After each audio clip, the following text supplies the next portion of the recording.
नमस्ते दोस्तों।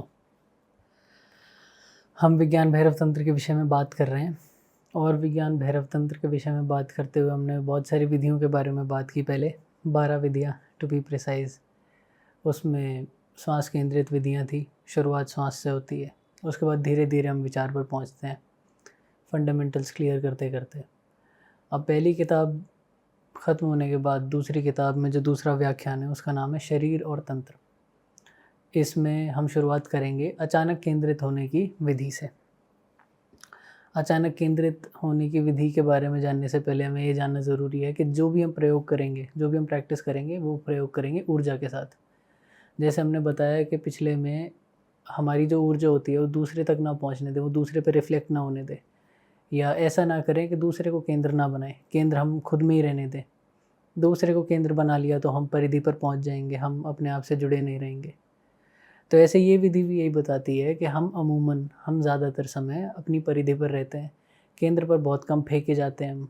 हम इंटेंशनली नहीं जाते केंद्र पर, हम बस फेंके जाते हैं कभी कभी। तो इसमें एक एग्जांपल है तेज़ चलती हुई गाड़ी का। जब हमें पता होता है कि अब यार कुछ नहीं कर सकते, बहुत तेज़ है, तो हम अपने आप अपने केंद्र पर पहुंच जाते हैं।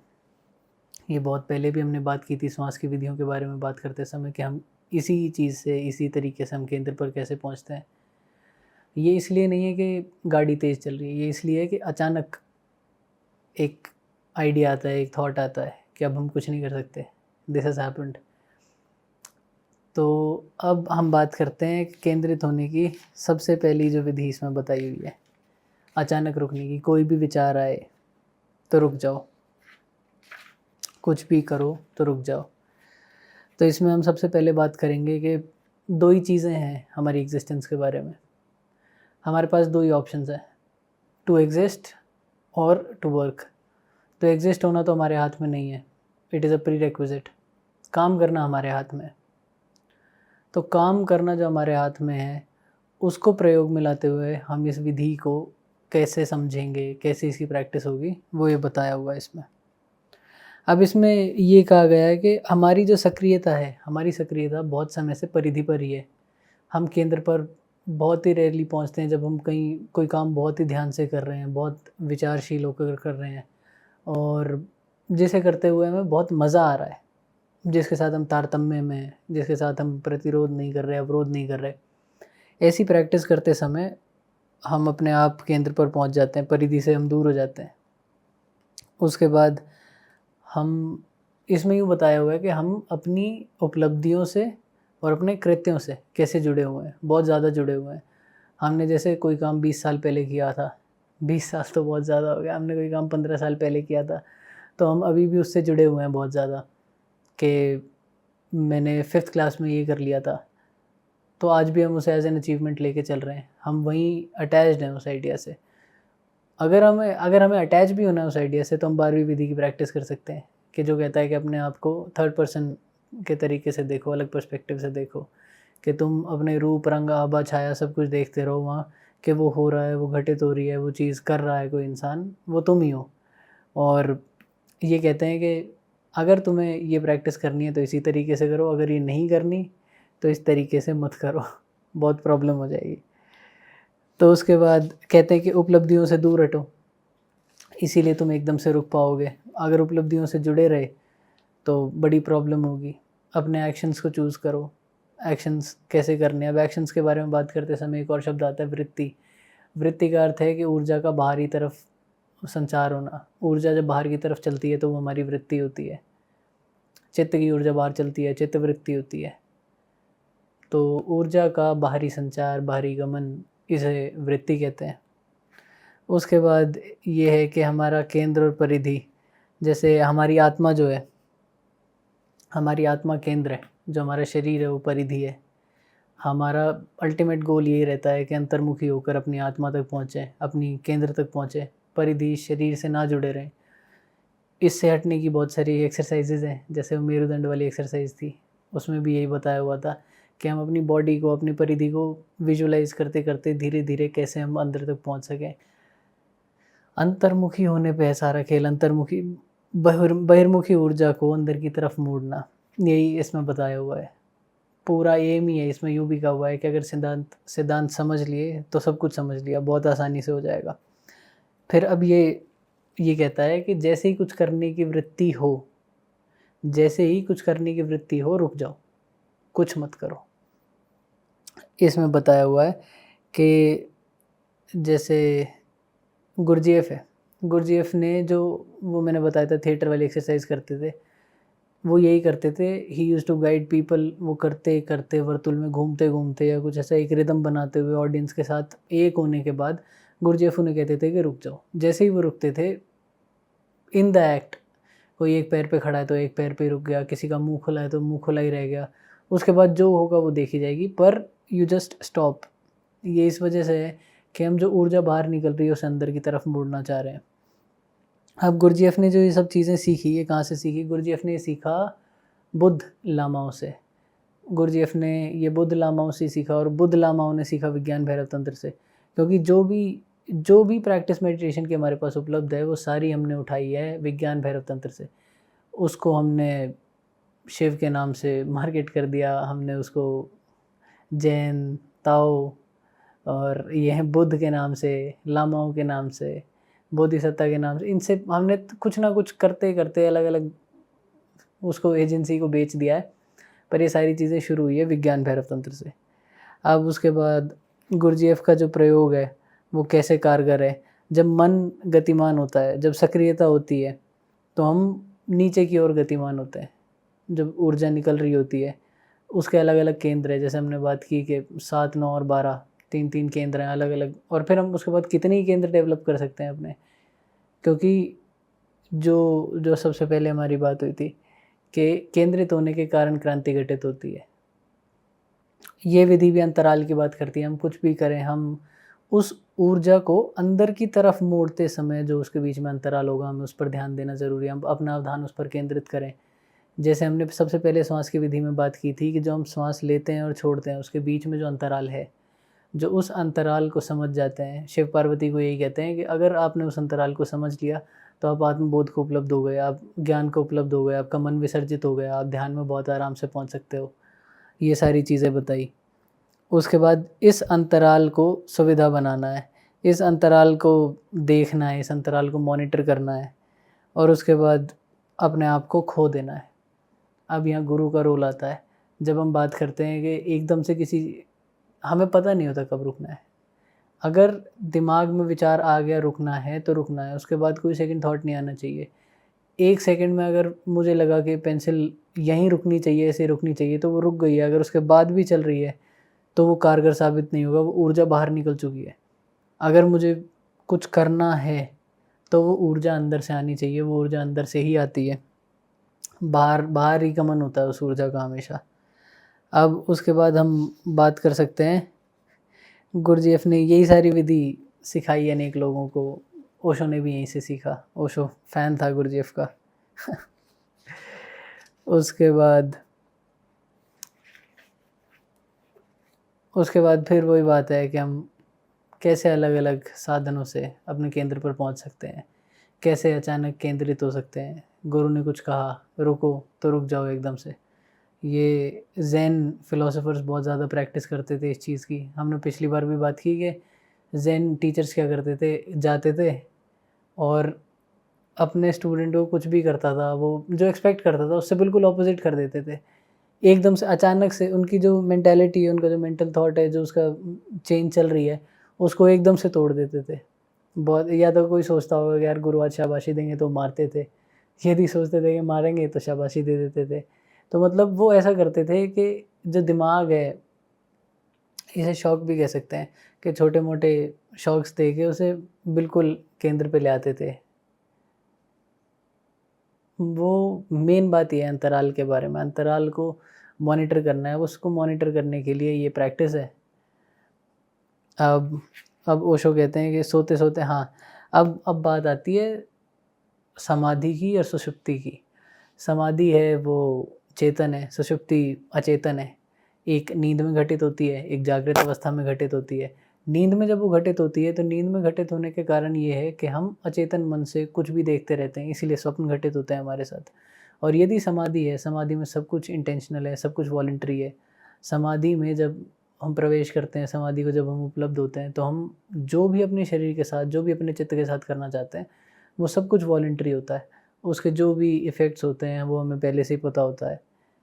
उसमें हमारी इतनी ज़्यादा विल होती है, हाँ, इसमें फ्री विल कह सकते हैं, ये होती है हमारी फ्री विल कि हम मेडिटेशन से फ्री विल तक पहुंच सकते हैं। उस कॉन्सेप्ट को हम एक्सेस कर सकते हैं, उसको समझ सकते हैं अपने शरीर के विषय में। फिर हमारे कर्म परिधि पर है और केंद्र पर हमारी आत्मा है, केंद्र पर हमारे कर्म नहीं है।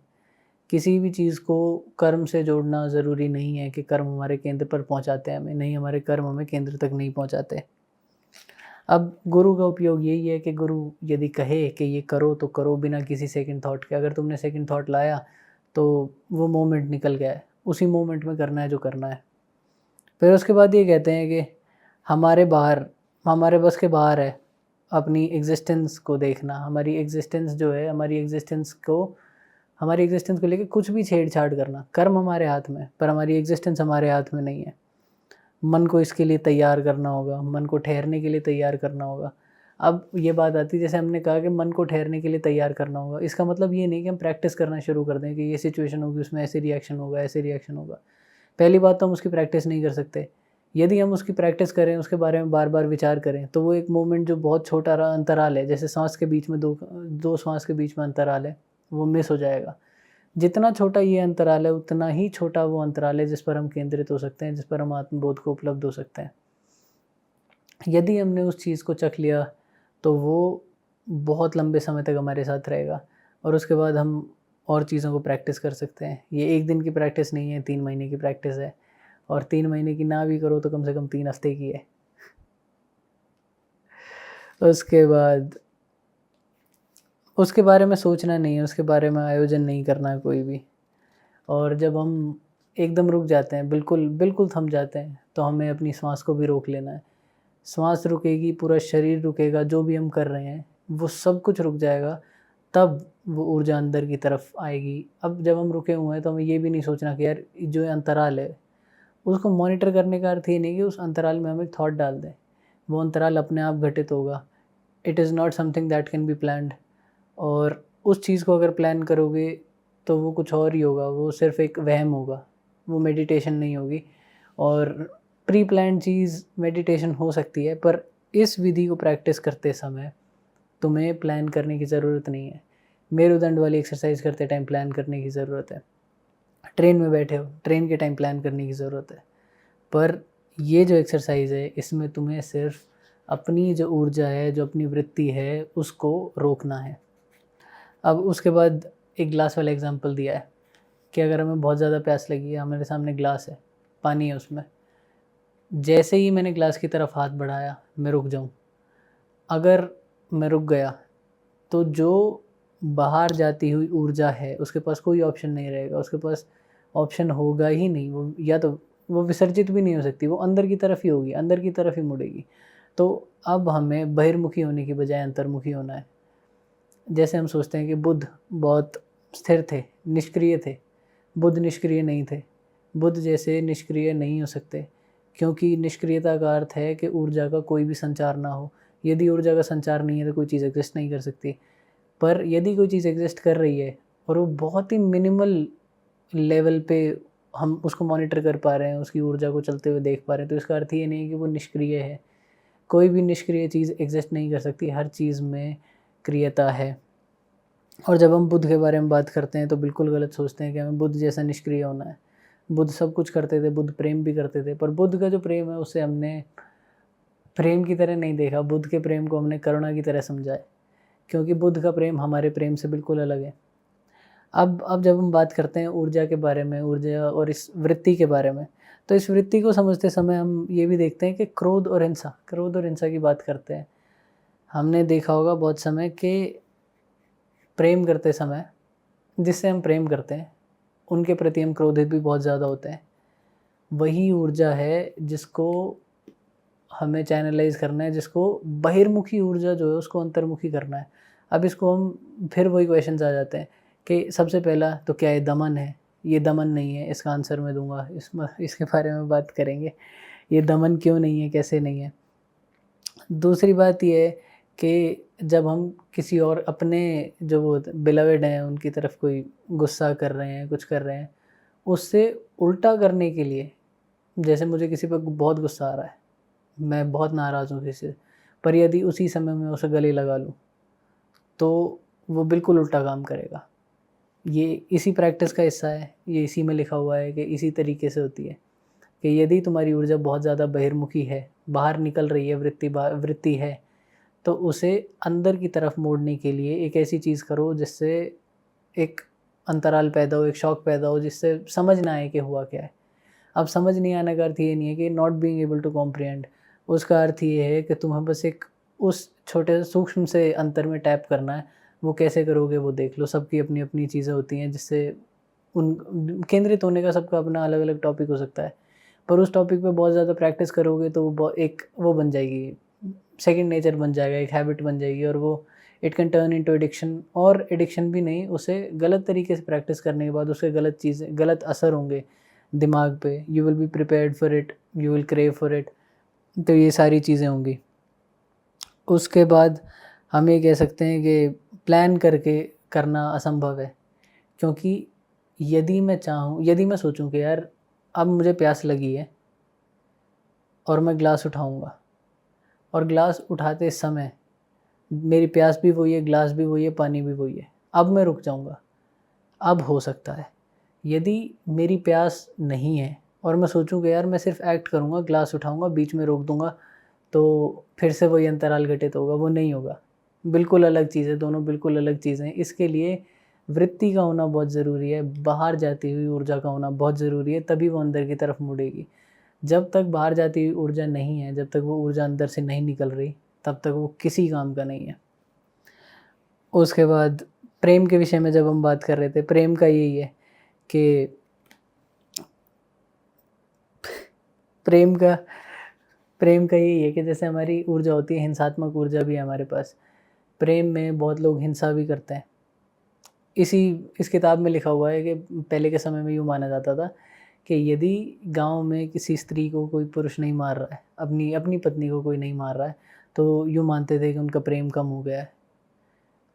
ये बहुत सारी चीज़ें हैं जो प्रेम को दर्शाती है, क्योंकि हम परिधि से परिधि पर खेलते हैं, उसके बीच में केंद्र है। 2 परिधि, मतलब हम परिधि पर घूमते रहते हैं, उसके बीच में केंद्र है, हमें वहाँ पहुँचना है। उसी के लिए सारी एक्सरसाइज़ हैं, उसी के लिए सारे कॉन्सेप्ट है, सारी प्रैक्टिसेज़ हैं। तो एक ये बात है कि स्त्री को नहीं मारता तो सोचते हैं कि नहीं है प्रेम, क्योंकि प्रेम को भी गलत इंटरप्रेट किया गया है। वैसे प्रेम समझना मुश्किल है। बुद्ध का जो प्रेम है, करुणा जो हमें समझाया गया है, वो ठीक है, उसे समझ सकते हो, उसे सिद्धांत लेके चल सकते हो। करुणा, संवेदनशीलता और ग्रेटफुलनेस। उसके बाद हम बात कर सकते हैं कि हाँ, ये मानसिक सोच विचार की ज़रूरत नहीं है। सोच विचार से ऊर्जा उसमें लग जाती है। ऊर्जा का यूज़ सिर्फ़ इस तरीके से करना है कि वो अंदर मुड़ सके। उसे प्लान करने में अगर एनर्जी लगाओगे तो एनर्जी सारी उसी में लग जाएगी, वो किसी काम की नहीं हो पाएगी। और हमने देखा होगा कि जब हम बात करते हैं, सोसाइटी के बारे में सोचते हैं, तो हम कहते कुछ हैं, करते कुछ हैं। हमारा थॉट कुछ है, ज़बान से कुछ और निकलता है, ज़बान से कुछ और निकलता है, हम करते कुछ हैं। ये सब इसलिए क्योंकि हमने देखा है कि सब कुछ झूठा है। मतलब ये जो सोसाइटी है, जो वृत्तियाँ चल रही हैं लोगों की, ये बहुत झूठी है, बहुत अलग-अलग हैं। ये किसी काम की नहीं है। काम की तो है, पर ये हमारे किसी काम की नहीं है। हमारे काम की सिर्फ़ हमारी वृत्तियाँ हैं। और जो ये बाहर निकलती हुई ऊर्जा है, जो समाज की है, ये सारी झूठी है। ये इतनी झूठी है कि वो करते कुछ हैं, बताते कुछ हैं। तो उसी से बचने के लिए कहते हैं, उसी से बचने के लिए सन्यास लेते थे लोग। उसी से बचने के लिए सन्यास का जन्म हुआ। अब झूठे समाज के कारण आया, फिर बुद्ध इसलिए समाज से दूर गए कि वो समाज से बचना चाहते थे। ये बहुत सारी डिबेट्स आती हैं बुद्ध के बारे में कि यार बुद्ध क्यों गए समाज से दूर? क्या समाज में रह के नहीं हो सकता था?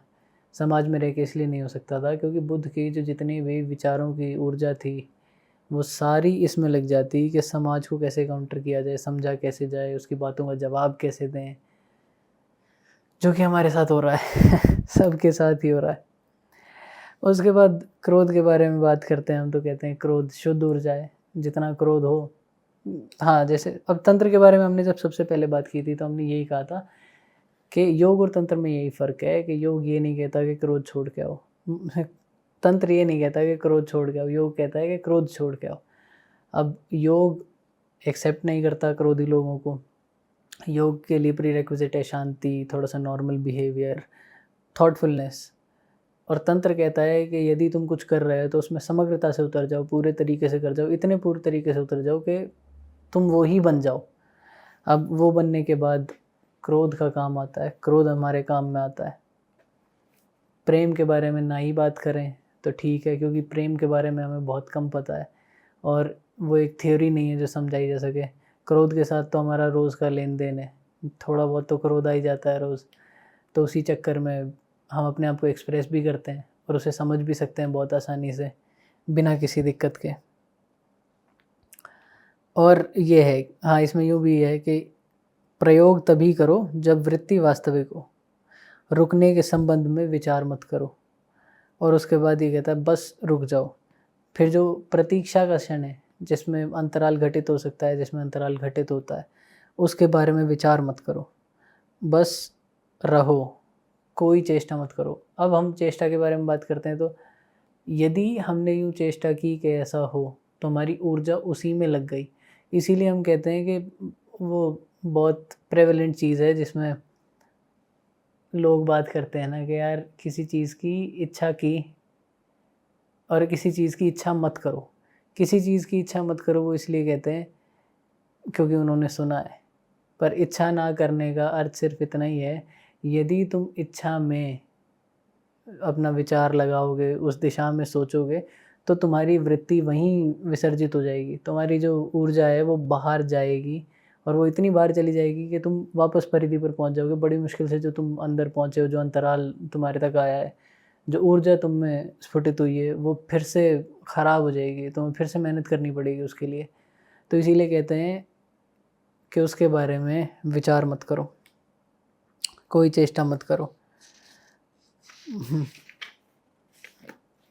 ये विधि थी, ये दूसरी किताब शरीर और तंत्र की पहली विधि थी, जिसमें केंद्रित होने के बारे में हमने बात की, और वो भी अचानक केंद्रित होने की। अगली 2 विधियाँ और हैं जिनके बारे में बाद में बात करेंगे।